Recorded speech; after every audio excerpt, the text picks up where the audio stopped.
ಬೆಂಗಳೂರಿನಲ್ಲಿ 1 ವರ್ಷ ಕಳೆದರೂ ಕೂಡ ರಸ್ತೆ ಕಾಮಗಾರಿ ಮುಗಿದಿಲ್ಲ. ಸಂಜಯ್ ನಗರದಲ್ಲಿ ಮುಗಿಯದ ವೈಟ್ ಟ್ಯಾಪಿಂಗ್ ಕಾಮಗಾರಿ. ಜಿಬಿಎಗೆ ಸಾರ್ವಜನಿಕರು ವ್ಯಾಪಾರಸ್ಥರಿಂದ ಹಿಡಿ ಶಾಪ.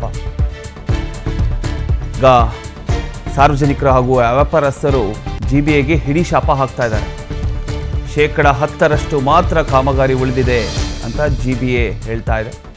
ಬಾಕಿ ಉಳಿದಿರತಕ್ಕಂಥ ಕಾಮಗಾರಿಯನ್ನ ಸಾಕಷ್ಟು ಸಮಸ್ಯೆ, ಸಂಚಾರ ದಟ್ಟಣೆಯಿಂದ ಈ ಒಂದು ವಿಚಾರಕ್ಕೆ ವಾಹನ ಸವಾರರಿಗೂ ಕೂಡ ಕಿರಿಕಿರಿ ಆಗ್ತಾ ಇದೆ ಅನ್ನುವಂಥ ದೃಷ್ಟಿಯಿಂದ ಈಗ ಆದಷ್ಟು ಬೇಗ ಮುಗಿಸ್ತೀವಿ ಅಂತ ಕೂಡ ಹೇಳ್ತಾ ಇದ್ದಾರೆ. ಈ ಒಂದು ವಿಚಾರಕ್ಕೆ ಸಾಕಷ್ಟು ಆಕ್ರೋಶ ಕೂಡ ವ್ಯಕ್ತ ಆಗ್ತಾ ಇದೆ.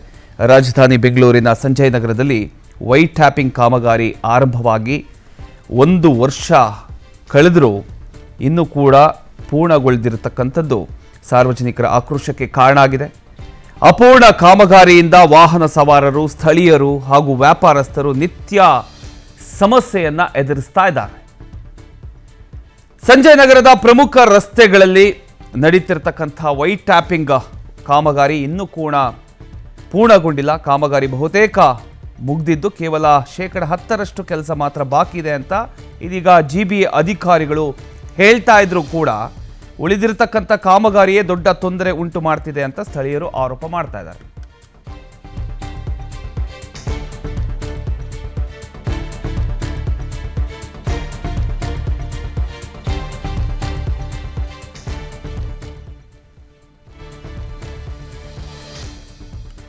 ನೀವು ದೃಶ್ಯದಲ್ಲಿ ಗಮನಿಸ್ತಾ ಇದ್ದೀರಿ. ಫುಟ್ಪಾತ್ ಕಾಮಗಾರಿ ಇನ್ನೂ ಕೂಡ ಅಪೂರ್ಣ ಆಗಿದ್ದು ರಸ್ತೆ ಬದಿಯಲ್ಲಿ ಹಾಕಿರತಕ್ಕಂಥ ಬ್ಯಾರಿಕೇಡ್ಗಳಿಂದ ವಾಹನ ಸಂಚಾರ ನಿಧಾನಗೊಂಡಿದೆ. ಪ್ರತಿದಿನ ಸಾವಿರಾರು ವಾಹನಗಳು ಹಾಗೂ ಪಾದಚಾರಿಗಳು ಸಂಚರಿಸ್ತಕ್ಕಂಥ ಈ ಒಂದು ರಸ್ತೆ ಏನಿದೆ, ಈ ಒಂದು ರಸ್ತೆಯಲ್ಲಿ ನಿತ್ಯ ಟ್ರಾಫಿಕ್ ಜಾಮ್ ಉಂಟಾಗ್ತಾ ಇದೆ.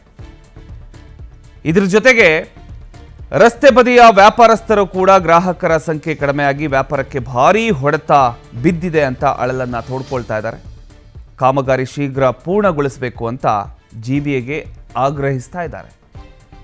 ಕಾಮಗಾರಿಯನ್ನು ನೀವು ಗಮನಿಸ್ಬೋದು, ಎಲ್ಲ ಕಂಪ್ಲೀಟಾಗಿ ನಿಂತು ಹೋಗಿದೆ. ಕೈ ಹಾಕ್ತಾರೆ, ಅದನ್ನು ಪೂರ್ಣ ಪ್ರಮಾಣದಲ್ಲಿ ಮುಗಿಸುವಂಥ ಕೆಲಸಕ್ಕೆ ಜಿಬಿಎ ಮುಂದಾಗಲ್ಲ. ಇದು ಜನರ ಒಂದು ಸಮಸ್ಯೆಗೆ ಕಾರಣ ಆಗ್ತಾ ಇದೆ. ಈ ಸಂಬಂಧ ನಮ್ಮ ಪ್ರತಿನಿಧಿ ಹನುಮಂತರಾಜು ನಡೆಸಿರ್ತಕ್ಕಂಥ ಪ್ರತ್ಯಕ್ಷ ವರದಿ ಇದೆ, ನೋಡ್ಕೊಂಬನ್ನಿ. ಸಂಜಯ್ ನಗರದಲ್ಲಿ ವೈಟ್ ಟಾಪಿಂಗ್ ಕಾಮಗಾರಿ ಶುರುವಾಗಿ ತಿಂಗಳುಗಳೇ ಕಳೆದವೆ. ಸುಮಾರು 9 ತಿಂಗಳು ಕಳೆದರೂ ಸಹ ಇಲ್ಲಿ ವೈಟ್ ಟಾಪಿಂಗ್ ಕಾಮಗಾರಿ ಸಂಪೂರ್ಣಗೊಂಡಿಲ್ಲ. ನೀವು ದೃಶ್ಯದಲ್ಲಿ ನೋಡ್ತಾ ಹೋಗ್ಬೋದು. ಇಲ್ಲಿ ಕಳೆದ ಜೂನ್ನಲ್ಲಿ ಆಗಸ್ಟ್ನಲ್ಲಿ ಪ್ರಾರಂಭವಾದ ವೈಟ್ ಟಾಪಿಂಗ್ ಕಾಮಗಾರಿ ಸಂಜಯ್ ನಗರದ ಪ್ರಮುಖ ರಸ್ತೆಯಲ್ಲಿ ವೈಟ್ ಟಾಪಿಂಗ್ ಕಾಮಗಾರಿಯನ್ನು ಶುರು ಮಾಡಲಾಯಿತು. ನೀವು ದೃಶ್ಯದಲ್ಲಿ ನೋಡ್ತಾ ಹೋಗ್ಬೋದು. ಸುಮಾರು 9 ತಿಂಗಳು ಕಳೆದರೂ ಸಹ ವೈಟ್ ಟಾಪಿಂಗ್ ಕಾಮಗಾರಿ ಇಲ್ಲಿ ಸಂಪೂರ್ಣಗೊಂಡಿಲ್ಲ. ಈ ರಸ್ತೆ ಏನಿದೆ, ಈ ರಸ್ತೆಯಲ್ಲಿ ಸಾಕಷ್ಟು ವಾಹನಗಳು ಸಂಚರಿಸ್ತವೆ. ಜೊತೆಗೆ ಈ ರಸ್ತೆಯಲ್ಲಿ ಸುಮಾರು ವಾಹನಗಳು ಸಂಚರಿಸ್ತವೆ, ನೀವು ನೋಡ್ತಾ ಹೋಗ್ಬೋದು. ಜೊತೆಗೆ ಅಕ್ಕಪಕ್ಕದ ಏನು ಅಂಗಡಿಗಳಿದೆ, ಈ ಅಂಗಡಿಗಳಿಗೆ ಧೂಳು ಸೇರಿದಂತೆ ಸಾರ್ವಜನಿಕರಿಗೆ ಸಾಕಷ್ಟು ಸಮಸ್ಯೆ ಸಹ ಉಂಟಾಗ್ತಿದೆ. ನೀವು ಮಾತಾಡಿಸ್ತಾ ಹೋಗ್ತೀನಿ. ಸ್ಥಳೀಯರಿದ್ದಾರೆ ಒಬ್ರು. ಸರ್, ಇಲ್ಲಿ ಕಾಮಗಾರಿ ಶುರುವಾಗಿ ಎಷ್ಟು ದಿನ ಆಯಿತು? ಯಾಕಿದು ಲೇಟ್ ಆಗ್ತಿದೆ ಸರ್? ಇದು ಜನವರಿಯಲ್ಲಿ ಶುರುವಾಯಿತು. ಇವಾಗ ಜುಲೈ ಸ್ಟಾರ್ಟಿಂಗ್ ಇದೆ. ಮೇನ್ ರೋಡಿಗೆ ಅಷ್ಟು ಕಾಂಕ್ರೀಟ್ ಹಾಕಿದ್ದಾರೆ. ಸೈಡ್ ಪಾರ್ಕಿಂಗಲ್ಲಿ ಇನ್ನೂ ಕಾಂಕ್ರೀಟ್ ಹಾಕಿಲ್ಲ. ಇದು ಯಾವಾಗ ಮುಗಿಸ್ತಾರೆ, ಮತ್ತು ಅಂಗಡಿಗಳಿಗೂ ಪ್ರಾಬ್ಲಮ್ ಆಗ್ತಾಯಿದೆ, ಕಸ್ಟಮರ್ಗಳಿಗೂ ಪ್ರಾಬ್ಲಮ್ ಆಗ್ತಾಯಿದೆ.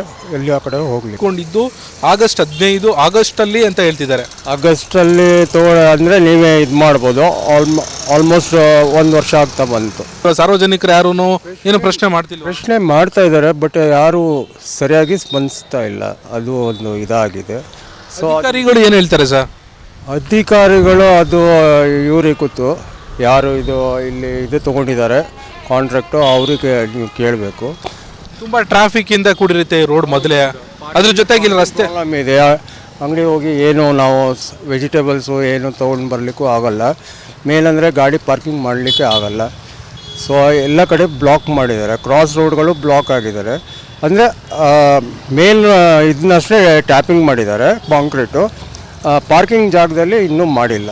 ಸೊ ಅದು ಹೈಟ್ ಇಂದ ಡಿಫ್ರೆನ್ಸಿಂದ ಪಾರ್ಕಿಂಗು ನಾವು ರೋಡಲ್ಲೇ ಟ್ಯಾಪಿಂಗ್ ಎಲ್ಲಿ ಮಾಡಿದ್ದಾರೆ ಅಲ್ಲೇ ಮಾಡಬೇಕಾಗತ್ತೆ. ಇದಿಷ್ಟು ಏನು ಸಾರ್ವಜನಿಕರ ಮಾತು. ಕಾಮಗಾರಿ ಶುರುವಾಗಿ ಕಳೆದ 1 ವರ್ಷನೇ ಆಗಿದೆ, ಇದುವರೆಗೂ ಸಂಪೂರ್ಣಗೊಂಡಿಲ್ಲ. ಕೇವಲ ವೈಟ್ ಟಾಪಿಂಗ್ನ ಮಾತ್ರ ಮಾಡಿ ನಿಲ್ಲಿಸಿದ್ದಾರೆ. ಆ ಪಾದಚಾರಿ ಮಾರ್ಗ ಏನಿದೆ ಅದನ್ನ ಸಂಪೂರ್ಣಗೊಂಡಿಲ್ಲ. ಜೊತೆಗೆ ನಾವು ಅಂಗಡಿಗೆ ಹೋಗ್ಬೇಕಾದ್ರೂ ಸಹ ಸಾಕಷ್ಟು ಸಮಸ್ಯೆ ಸಹ ಉಂಟಾಗುತ್ತೆ. ಅಷ್ಟೇ ಅಲ್ಲದೆ ರೆಗ್ಯುಲರ್ ಆಗಿ ಈ ರೋಡು ಟ್ರಾಫಿಕ್ ಸಮಸ್ಯೆಯಿಂದ ಕೂಡಿರುತ್ತೆ. ಜೊತೆಗೆ ಈಗ ಏನು ವೈಟ್ ಟಾಪಿಂಗ್ ಕಾಮಗಾರಿ ಶುರುವಾಗಿ ಸಾಕಷ್ಟು ದಿನಗಳೇ ಕಳೆದಿರೋದ್ರಿಂದ ಇಲ್ಲಿಂದ ಟ್ರಾಫಿಕ್ ಕಿರಿಕಿರಿಯಿಂದ ನಾವು ಬೇಸತ್ತಿದ್ದೀವಿ ಅಂತ ಹೇಳ್ತಿದ್ದಾರೆ. ಕ್ಯಾಮ್ರಾ ಪರ್ಸನ್ ನಾಗೇಶ್ ಜೊತೆ ಹನುಮಂತರಾಜು, PNS ವಿಸ್ತಾರ, ಬೆಂಗಳೂರು.